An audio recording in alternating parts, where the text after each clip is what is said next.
ಜನತಾ ಪಕ್ಷಕ್ಕೆ, ಭಾರತೀಯ ಜನತಾ ಪಕ್ಷಕ್ಕೆ, ಭಾರತ್ ಮಾತಾ ಕಿ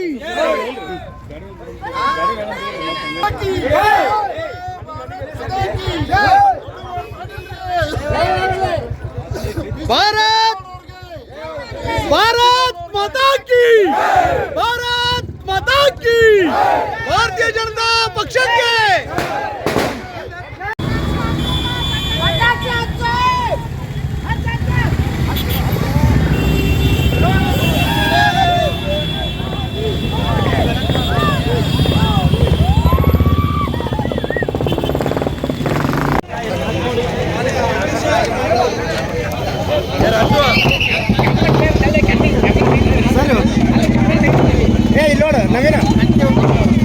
ನವೀನ ಇಲ್ಲಿ ನೋಡು.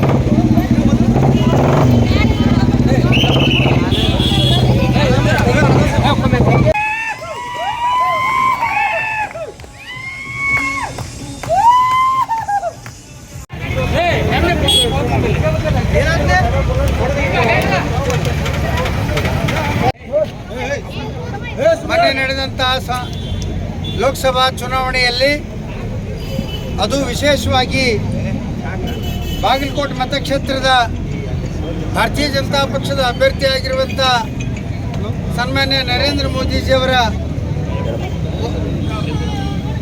ನೇತೃತ್ವದ ಈ ಒಂದು NDA ನೇತೃತ್ವದ ಸರ್ಕಾರದಲ್ಲಿ ಮಾನ್ಯ ಗದ್ದಿಗೌಡರನ್ನ ಬಹುಶಃ ಇಲ್ಲಿ ನಡೆದಿರ್ತಕ್ಕಂಥ ಹಾಗೂ ಎಲೆಮೆರೆ ಕಾಯಿಯಂತೆ ಕಾರ್ಯವನ್ನು ನಿರ್ವಹಿಸಿರುವಂಥ ನಮ್ಮ ಭಾರತೀಯ ಜನತಾ ಪಕ್ಷದ ಎಲ್ಲ ಕಾರ್ಯಕರ್ತ ಬಂಧುಗಳೇ, ವಿಶೇಷವಾಗಿ ತಾಯಂದಿರೇ, ಯುವಕ ಮಿತ್ರರೇ, ಹಾಗೂ ಇವತ್ತು ಈ ದೇಶದ ಅಭಿವೃದ್ಧಿಯ ಪಥವನ್ನು ವೇಗವನ್ನು ಹೆಚ್ಚಿಸಿದಂಥ ನಮ್ಮ ನೆಚ್ಚಿನ ಪ್ರಧಾನಿ ನರೇಂದ್ರ ಮೋದಿಜಿಯವರ ನೇತೃತ್ವದ ಈ ಒಂದು ಚುನಾವಣೆಯಲ್ಲಿ ಮಾನ್ಯ ಗದ್ದಿಗೌಡರು 5ನೇ ಬಾರಿಗೆ ಐತಿಹಾಸಿಕ ಒಂದು ಜಯವನ್ನು ತರಲಿಕ್ಕೆ ಕಾರಣೀಭೂತರಾಗಿರ್ತಕ್ಕಂಥ ವಿಶೇಷವಾಗಿ ಬಾಗಲಕೋಟೆ ಲೋಕಸಭಾ ಕ್ಷೇತ್ರದ ಮತದಾರರು ಹಾಗೂ ನಮ್ಮ ಹುನಗುಂದ ಕ್ಷೇತ್ರದ ಮತದಾರ ಬಂಧುಗಳು ಸುಮಾರು 9,800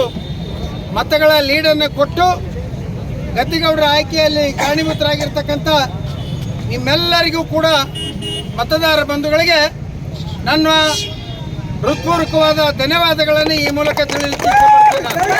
ಅಭಿಮಾನಿಗಳೇ, ಇವತ್ತಿನ ದಿವಸ ಐತಿಹಾಸಿಕ ದಾಖಲೆ ಜಯವನ್ನು ಗಳಿಸಿರ್ತಕ್ಕಂಥ ನಮ್ಮ ಬಾಗಲಕೋಟೆ ಮತಕ್ಷೇತ್ರದ ಅಭ್ಯರ್ಥಿಗಳಾಗಿರ್ತಕ್ಕಂಥ ಸನ್ಮಾನ್ಯ ಶ್ರೀಯುತ BC ಗದ್ದಿಗೌಡ ಸಾಹೇಬರು ತಮ್ಮೆಲ್ಲರ ಅತ್ಯಮೂಲ್ಯ ಬಹುಮತದಿಂದ ಅಮೂಲ್ಯವಾದ ಮತಗಳನ್ನು ನೀಡಿದ್ದರಿಂದ ಅವರು 5ನೇ ಬಾರಿಗೆ ಐತಿಹಾಸಿಕ ಜಯವನ್ನು ದಾಖಲಿಸಿದ್ದಾರೆ ಅಂತ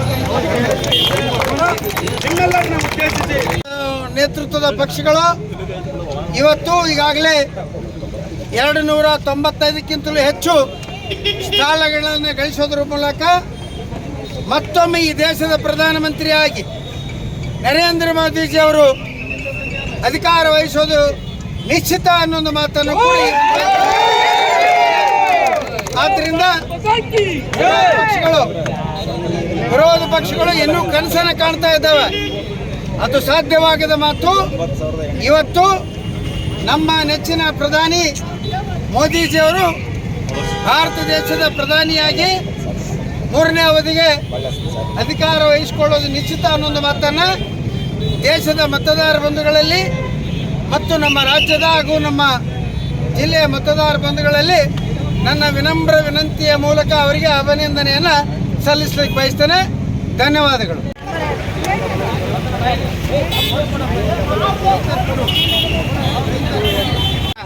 ಪ್ರಜಾಪ್ರಭುತ್ವದ ಈ ಹಬ್ಬವನ್ನು ನೋಡ್ತಾ ಇತ್ತು. ಅದನ್ನ ನಮ್ಮ ಜಿಲ್ಲೆಯ 5ನೇ ಬಾರಿ BC ಗದ್ದಿಗೌಡರು ಆರಿಸಿ ಬಂದಿದ್ದು ತಮ್ಮೆಲ್ಲರ ಅಮೂಲ್ಯವಾದ ಮತದಿಂದ ಅವರು ಆರಿಸಿ ಬಂದಿದ್ದಾರೆ. ಅವರಿಗೆ ಅವರ ಪರವಾಗಿ ಭಾರತೀಯ ಜನತಾ ಪಕ್ಷದ ಪರವಾಗಿ ತಮ್ಮೆಲ್ಲರಿಗೂ ಕೃತಜ್ಞತೆಯನ್ನು ಹೇಳುತ್ತಿದ್ದೇವೆ. ತಮ್ಮೆಲ್ಲರನ್ನು ಉದ್ದೇಶಿಸಿ ಮಾಡಿರ್ತಕ್ಕಂಥ